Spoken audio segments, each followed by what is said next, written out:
Ikaw, ito ka na. Ah. O declare tag hallelujah 3 times mga igsoon. Amen.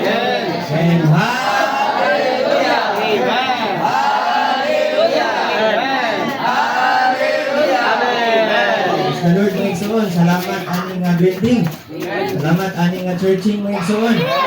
Na maghatod pud namo nga makapadayon ni sa among pagpangalagad ni sa Bisyo ng Pagpaglo. Salamat sa Ginoo nga nasayod na kami igsoon nga ang sikreto aron ta makapadayon sa atong iglesiyanong kinabuhi igsoon ang Hebrehanon 10:25. Sa Ginoo, dili mubiya sa kaugalingon natong panagkatigom. Amen. Mga igsoon, kung mubiya na kita sa tigom, manugaya kita mga igsoon. Kay dili ta makadawat sa kadato sa Ginoo. Salamat sa Ginoo nga nindot kayo paminahon, nindot kayo tan-awon nga daghan ang mga batanon mga igsoon. Makita gyud nato nga padayon gyud ang buhat sa Ginoo. Amen.